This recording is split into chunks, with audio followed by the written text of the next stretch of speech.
ఓం శ్రీ మహాగణాధిపతయే నమః. ఓం శ్రీ కార్తీక దామోదరాయ నమః. 26వ రోజు పారాయణ. ఈ విధముగా అత్రి మహాముని అగస్త్యునితో దూర్వాసుని కోపం వలన కలిగిన ప్రమాదమును తెలిపి మిగిలిన వృత్తాంతమును ఇట్లు తెలియజేసెను. ఆ విధముగా ముక్కోపి అయిన దూర్వాసుడు భూలోకము, భువర్లోకము, పాతాళలోకము, సత్యలోకములకు తిరిగి అన్ని లోకముల్లోనూ తను రక్షించువారు లేకపోవటచే వైకుంఠమందున్న మహావిష్ణువుకడకు వెళ్లి, వాసుదేవ జగన్నాథ, శరణాగత రక్షణ బిరుదాంకిత, రక్షింపుము. నీ భక్తుడైన అంబరీషునకు కీడు చేయతలిచిన నేను బ్రాహ్మణుడను కాను. ముక్కోపుని మహాపరాధం చేసితిని. నీవు బ్రాహ్మణ ప్రియుడవు. బ్రాహ్మణుడైన భృగు మహర్షి నీ ఉరమపై తన్నినను సహించితివి. ఆ కాలిగుర్తు నేటికి నీ వక్షస్థలమునందు ఉన్నది. ప్రశాంత మనస్కుడవై అతనిని రక్షించినట్లే కోపంతో నీ భక్తునికి శాపమిచ్చిన నన్ను కూడా రక్షింపుము. శ్రీహరి, నీ చక్రాయుధము నన్ను చంపవచ్చుచున్నదని దూర్వాసుడు శ్రీమన్నారాయణుణ్ణి పరిపరి విధములుగా ప్రార్థించెను. అంత దూర్వాసుని అహంకారం వదలి తనను ప్రార్థించుట చూచి శ్రీహరి చిరునవ్వు నవ్వి, దూర్వాస, నీ మాటలు యథార్థము. నీ వంటి తపోధనులు నాకు అత్యంత ప్రియులు. నీవు బ్రాహ్మణ రూపమును పుట్టిన రుద్రుడవు. నిన్ను చూసిన వారు మూడు లోకములందు భయపడకుందురా. నేను త్రికరణములతో బ్రాహ్మణులకు మాత్రం ఎట్టి హింస కలిగించను. ప్రతియుగమున గోదేవ బ్రాహ్మణ సాధుజనులకు సంభవించే ఆపదలను పోగొట్టి ఆయా పరిస్థితులకు తగిన రూపములు ధరించి దుష్ట శిక్షణ, శిష్టరక్షణ కావింతును. నీవు అకారణముగా అంబరీషుని శపించితివి. నేను శత్రువుకైనను మనోవాక్యములందు కూడా కీడు తలపెట్టను. ఈ ప్రపంచమందుగల ప్రాణి సమూహము నా రూపముగానే చూతును. అంబరీషుడు ధర్మయుక్తముగా ప్రజాపాలన చేయుచుండెను. కాని అటువంటి నా భక్తుని నీవు అనేక విధములు దూషించితివి.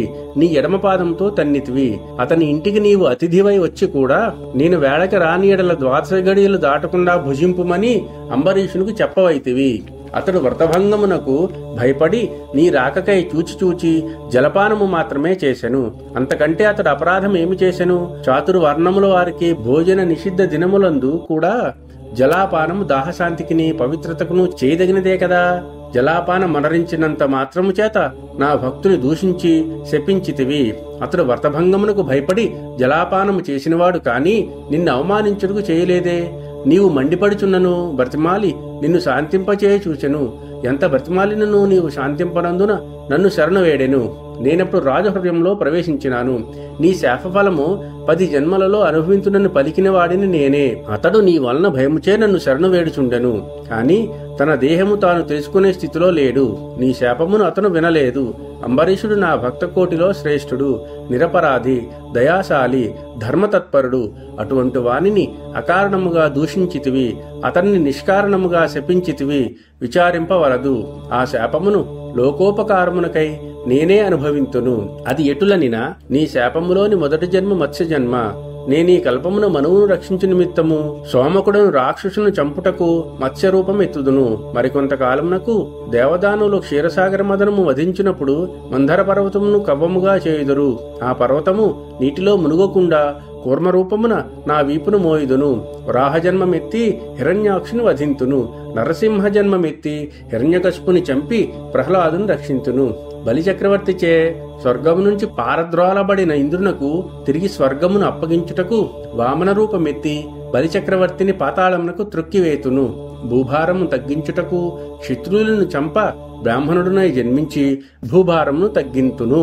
లోకకంటకుడైన రావణుని చంపి లోకోపకారం చేయుటకు రఘువంశమున రాముడనై జన్మింతును. పిదప యదువంశమున కృష్ణుడిగాను, కలియుగమున బుద్ధుడుగాను, కలియుగాంతమున విష్ణుచిత్తుడను విప్రునింట కల్కి అను పేర జన్మించి అశ్వారూఢుండనై పరిభ్రమించుచు బ్రహ్మద్వేషులందరూ మట్టుపెట్టుదును. నీవు అంబరీషునకు శాపరూపమిచ్చిన 10 జన్మలను ఈ విధముగా పూర్తి చేయుదును. ఇట్లు నా దశావతారములను సదా స్మరించు వారికి సమస్త పాపములు హరింపజేసి వైకుంఠ ప్రాప్తి నొసంగుదును. ఇది ముమ్మాటికి తథ్యము. 26వ రోజు పారాయణ సమాప్తము. ఓం నమః శివాయ.